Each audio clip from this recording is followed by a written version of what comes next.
Bonsoir à tous. C'est vraiment une joie d'être ici, parmi vous, pendant ces 10 jours de prière. Je voulais vous inviter à lire le texte qui se trouve dans l'évangile de Jean, au chapitre 4, et nous allons lire ensemble le verset 23. Jean 4, 23. Mais l'heure vient, c'est maintenant, où les vrais adorateurs adoreront le Père en esprit et en vérité, car tels sont les adorateurs que le Père cherche. Je ne sais pas si vous connaissez le contexte de ce passage, mais c'est l'occasion où Jésus a eu l'entretien avec la femme samaritaine. Voilà. Ils étaient en train de discuter et la femme pose une question, et je pense que cette question, les gens se posent toujours aujourd'hui, où est-ce qu'on doit adorer le Seigneur? Et pour beaucoup, aujourd'hui, cette question est présente. Est-ce qu'on doit aller à l'église adventiste ou dans d'autres églises? Est-ce que c'est à l'église de Collonges ou dans d'autres églises aux alentours de Collonges? Et la réponse de Jésus, pour moi, ce n'était pas la réponse à la question de la femme, en tout cas à ce qu'on entend. Mais Jésus va répondre à ce que cette femme avait vraiment besoin de comprendre. Et Jésus va mettre l'accent pas sur le lieu d'adoration, mais sur la manière, la façon d'adorer Dieu. Je parle suffisamment fort.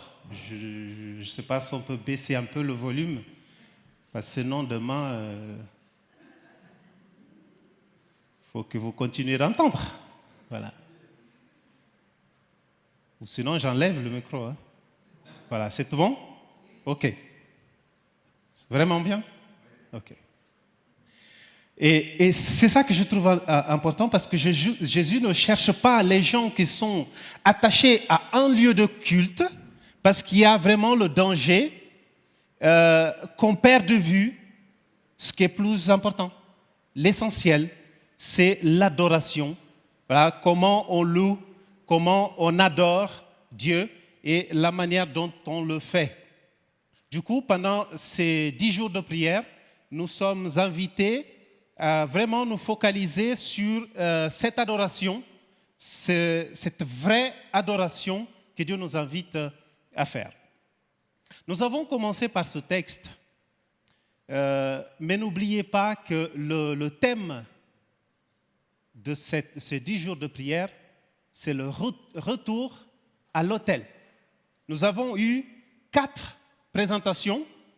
Et dans les 4 présentations, nous avons vu les autels physiques, soit les autels, avec Jésus là, on a vu les différents types d'autels, mais on a vu aussi les gens qui ont eu des expériences avec des autels ou un autel en particulier.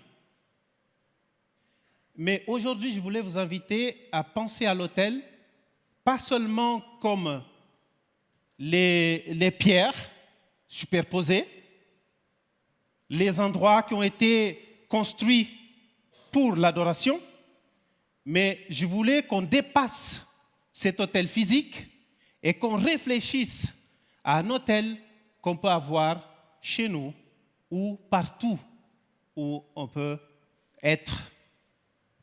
L'autel, c'est une métaphore pour désigner un moment, un temps spécial d'adoration au Dieu vivant. C'est ça l'autel. Il ne faut pas se fixer seulement à l'autel physique ou aux objets. On a parlé des objets, mais il faut se fixer vraiment à un temps et à un moment où on peut vraiment passer du temps avec Dieu en adoration. Cet autel-là, cette réalité d'autel, nous pouvons la trouver dans la vie de Jésus. Je ne sais pas si vous avez remarqué, mais Jésus n'a pas construit un autel physique. Pourquoi on parle de lui si on est en train de parler de l'autel? Mais je voulais vraiment vous montrer qu'il y a quand même une réalité d'autel dans la vie de Jésus, qu'on est invité ce soir à la vivre aussi. Je voulais vous inviter à lire Marc, le premier chapitre, Marc chapitre 1, et versets 35 à 38.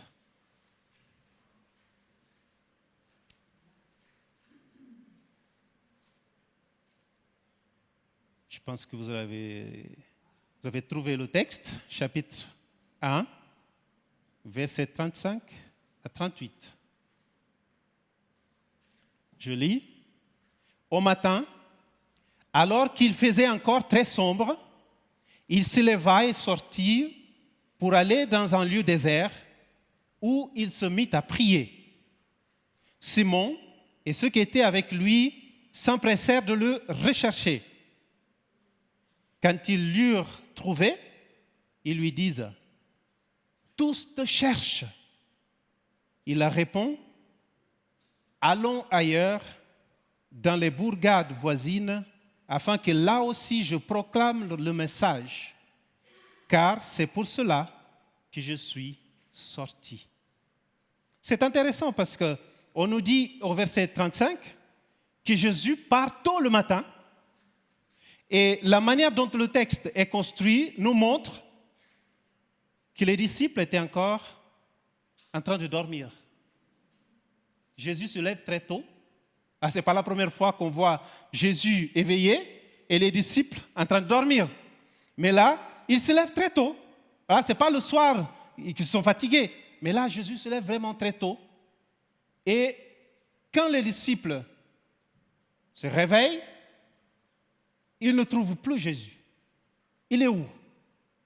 Et tout le monde commence à chercher Jésus. Vous voyez? C'est intéressant quand même cette image. Quelqu'un qui se lève tôt et qui part dans un lieu désert et il va prier. Je voulais juste ouvrir une parenthèse. Je ne peux pas m'empêcher de vous raconter cette petite histoire, même si après je ne vais pas prolonger beaucoup. Mais je me suis converti à l'âge de 17 ans. Et quand je me suis converti, il y avait déjà dans l'église un jeune du même âge que moi qui était quelqu'un vraiment très dédié, très spirituel. Un jour, on est sortis ensemble, on était 4. Et tout d'un coup, il nous dit, on va se répartir et on va prier. Chacun dans son coin, on va passer un moment à prier. J'ai dit oui, mais je venais d'arriver à l'église. Je ne savais même pas comment on priait. Et moi, j'ai fait une prière vite fait. Je pense que je n'ai pas pris 30 secondes pour la faire. Et puis, j'ai commencé à attendre. Et j'attends. Et personne. 30 minutes après, je me suis dit, peut-être qu'ils se sont trompés, ils sont déjà partis. Et moi, je suis rentré à la maison. Et après, on s'est retrouvés. Il m'a dit, non, voilà, on a fini de prier. Et puis, on te cherchait et tu n'étais pas là. Vous voyez, avoir ce moment de qualité en prière individuelle, c'est vraiment quelque chose dont on a besoin aujourd'hui. Vous voyez, un jeune qui prie pendant plus de 30 minutes, moi, je me suis posé la question, qu'est-ce qu'il raconte à Dieu? Ouais, qu'est-ce qu'il est en train de dire à Dieu? Mais c'est vraiment formidable parce qu'on trouve cet exemple-là dans la vie de Jésus. Quelqu'un qui se lève très tôt pour aller chercher l'orientation de Dieu, cette connexion avec Dieu. Et vous savez, si l'on compare ce texte de Marc avec l'évangile de Luc au chapitre 4, nous allons voir qu'ils disent, quand il est arrivé, les gens ont dit, Jésus, reste avec nous. Reste là. Parce qu'ils étaient vraiment bénis par tout ce qu'ils entendaient de Jésus. Jésus avait tellement de choses à dire. Ils étaient enrichis. Ils ont dit, Jésus, reste avec nous. Et vous savez quelle était la réponse de Jésus? Jésus leur répond,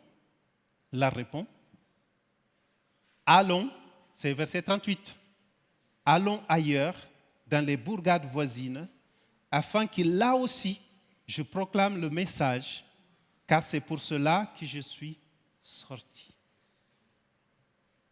Il demande à Jésus de rester, et Jésus dit non, on y va, on va partir, on a une autre mission à accomplir. Et je voulais juste vous dire une chose. Jésus avait deux choix. Rester dans la maison de Pierre, c'était agréable, il était entouré de gens, voilà, tout se passait bien. Et l'autre possibilité, c'était d'aller ailleurs pour continuer à proclamer le message. Quel était le meilleur choix? Dans ma vie, je n'ai jamais eu de difficulté à choisir entre une mauvaise chose et une bonne chose. C'est facile en fait. Voilà, si c'est contraire à la parole de Dieu, voilà, on sait quoi choisir. Mais j'ai toujours eu du mal à choisir entre deux bonnes choses. C'est là où on a vraiment besoin d'écouter la voix de Dieu. Ok, ça c'est bien, rester dans la maison de Pierre. Et ça aussi c'est bien, aller continuer de prêcher le message ailleurs. Qu'est-ce que je fais? Vous savez pourquoi pour Jésus c'était facile? Il était en contact avec le Père. Il était habitué à entendre cette voix, à écouter cette voix. Et je pense que pour nous aussi, c'est la même chose. Quand on a deux choses et on doit décider, il faut vraiment écouter la voix de Dieu. Qu'est-ce qu'est la volonté de Dieu? Je reste, c'est confortable, c'est bien, je suis tranquille, mais si je pars, j'accomplis la volonté de Dieu. Mais peut-être dans votre expérience, ça va être autre chose. Vous allez devoir choisir entre deux choses. Ce soir, je voulais vous inviter vraiment à mettre de côté, à réserver un moment, un lieu pour prier, pour chercher la volonté de Dieu, pour s'habituer à écouter vraiment cette voix. Vous savez, si on est habitué à écouter cette voix tous les jours, le matin, très tôt. Voilà, quand les moments de difficulté arrivent, voilà, on sait quelle est la voix de Dieu parmi beaucoup de voix. Je vous invite vraiment à faire cette expérience. Ces 10 jours de prière sont là pour nous encourager. Si vous le faites déjà, à continuer de le faire. Mais si ce n'est pas votre expérience, c'est jamais tard pour commencer à prendre un petit moment le matin pour être avec Dieu et chercher cette voie qui nous donne l'orientation. Que Dieu vous bénisse et vous garde.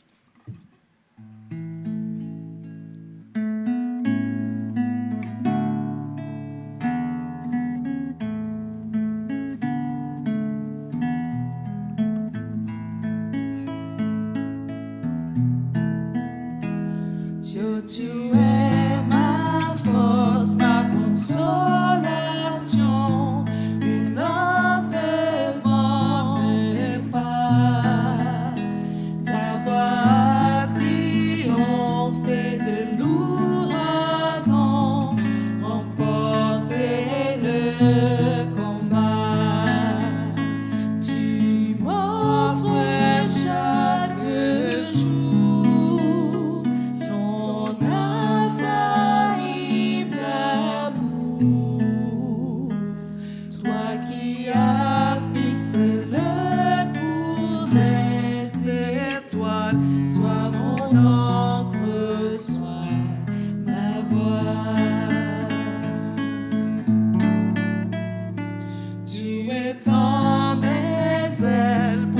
toucher les cieux, protégé par ta main. Ta grâce m'appelle à lever les yeux et suivre ton chemin. Tu m'offres chaque jour ton infaillible amour. Toi qui as fixé le cours des étoiles, sois mon encre, sois ma voix.